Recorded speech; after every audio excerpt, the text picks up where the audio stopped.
Bismillahirrahmanirrahim. Assalamualaikum warahmatullahi wabarakatuh. Jumpa lagi di channel Serial Academy. Pada video kali ini, saya akan berbagi informasi terkait beberapa kendala yang dialami oleh teman-teman yang sudah mendaftar dalam seleksi ASN 2021, terkhusus atau terutama ini yang terkait dengan P3K guru ya, yang beberapa hari terakhir ini banyak muncul kendala. Nah, pada hari ini, Senin 12 Juli 2021, Badan Kepegawaian Negara atau BKN memberikan penjelasan resminya dalam sesi live Instagram. Ini merupakan hari kelima BKN menyediakan wadah tanya jawab untuk merespon kendala-kendala yang dialami oleh peserta atau pendaftar. Baik, dalam sesi tersebut ada beberapa pertanyaan yang dijawab dan ada juga beberapa penjelasan umum yang diberikan. Di sini saya sempat merangkum meskipun tulisannya tidak begitu sistematis, tapi paling tidak ini bisa memberikan beberapa informasi pada teman-teman, khususnya yang akan berjuang di P3K Guru 2021. Yang pertama, ada yang mengalami kejadian seperti ini, ngajarnya di SMP atau dapodiknya di jenjang SMP, tapi ketika akan memilih formasi yang muncul formasi sekolah dasar atau SD. Nah, narasumber dalam sesi live BKN tadi memberikan penjelasan bahwa kemungkinan di sekolah induknya yang SMP itu tadi tidak ada formasi yang dibuka. Sehingga yang muncul formasi SD karena kualifikasi pendidikan yang bersangkutan ataupun sertifikat pendidiknya linear untuk mengajar di SD sebagai guru kelas. Ya, itu jawaban yang diberikan. Karena memang kita ketahui bahwa SD dengan SMP itu kan instansinya dalam instansi dengan kewenangan yang sama, yaitu pemerintah kabupaten atau pemerintah kota. Sehingga yang ngajar di SMP, kalau tidak ada formasi di instansi tersebut atau kabupaten tersebut yang sesuai dengan ijazah atau serdiknya, yang muncul adalah formasi SD. Kalau memang ijazah atau serdiknya itu linear untuk mengajar di SD sebagai guru kelas. Ini memang banyak kejadian ya. Misalnya jurusan matematika, bahasa Indonesia, nah itu semua linear untuk mengajar sebagai guru kelas. Makanya muncul formasi SD. Kemudian ada pertanyaan berikutnya. Yang di verbal ijazahnya di Info GTK adalah pendidikan agama Islam.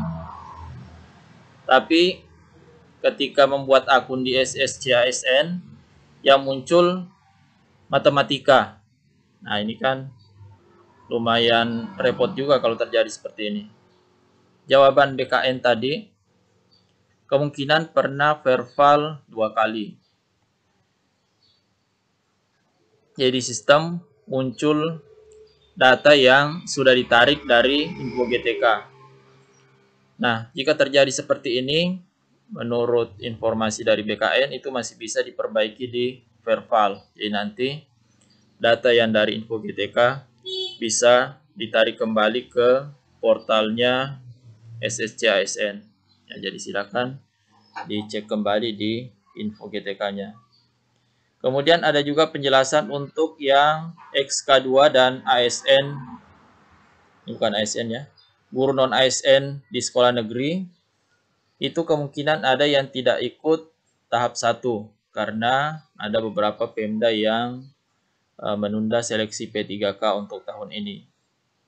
Bagaimana dengan misalnya guru yang ada di daerah tersebut? Gurunya bisa mendaftar, selesaikan sampai final, resume dulu, nanti memilih instansi lain pada tahap ketiga. Jadi bisa ikut seleksi tahap ketiga. Begitu seleksi tahap kedua selesai, nanti menjelang seleksi tahap ketiga itu bisa memilih formasi lintas daerah, ya, bagi yang di daerahnya tidak dibuka formasi atau ditunda, ya. Nah, ini kemudian pertanyaan berikutnya ini terkait dengan yang tadi, ya. Bagaimana Pemda yang batal? Ya, ini jawabannya bisa ikut tahap 3. Pilih di instansi lain. Ya, kita dengar ada beberapa Pemda di daerah Sumatera, ya. Termasuk ada Pemprov juga yang membatalkan atau menunda. Yaitu bisa ikut seleksi di tahap 3 dengan ketentuan masih ada formasi yang kosong. Nah, ini yang paling banyak ditanyakan. Formasi hilang, ya, dalam tanda kutip, ya. Hilang. Jadi hari-hari sebelumnya sempat dicek ada, ternyata dicek lagi, sudah tidak ada. Jawabannya tadi bahwa ada penyesuaian nomenklatur jabatan. Jadi sebenarnya dalam pendaftaran ini tidak ada cepat-cepatan. Yang muncul sekarang itu yang bisa dipilih. Jadi sebenarnya ada yang mengatakan mungkin karena terlambat mendaftar, jadi menurut BKN tidak ada istilah cepat-cepatan. Ya, kalau tidak muncul, mungkin itu karena ada penyesuaian nomenklatur. Ya, bisa dicek lagi di waktu-waktu berikutnya, ya. Kemudian yang banyak mengalami kendala juga yang lulusan PPG, pendidikan profesi guru, yang belum mengajar. Nah, BKN sudah mengkoordinasikan dengan pihak Ditjen GTK di Kemdikbudristek untuk dicek NIK-nya, nomor induk kependudukannya. Nah, jika ada yang mengalami kendala di sini terkait hal seperti ini, bisa ditanyakan di helpdesk. Karena yang berwenang untuk verbal NIK itu tetap di pihak Kementerian Pendidikan dan Kebudayaan, Riset dan Teknologi. Kemudian ada juga yang mengalami kendala seperti ini. Ada yang formasinya terkunci, ada yang tidak. Bahkan kabarnya ada yang misalnya si A dan si B itu dari sekolah yang sama, si A terkunci sementara si B bisa memilih formasi, alias tidak terkunci. Nah, BKN tidak bisa menjelaskan hal ini karena bukan ranahnya. Nanti Kementerian Pendidikan yang akan menjelaskan. Kemudian ada portal khusus untuk seleksi P3K guru ini, yaitu di guru.ppk.kemdikbud.go.id. Kalau pertanyaannya bisa enggak lintas provinsi? Ya bisa, tapi di tahap 3. Setelah tahap 2 selesai, bisa memilih formasi lagi. Tentunya tetap memperhatikan kesesuaian kualifikasi pendidikan dan atau sertifikat pendidik. Kemudian ada pertanyaan berikutnya, tadi itu ditanyakan bagaimana jika sudah resume, kemudian ada kesalahan.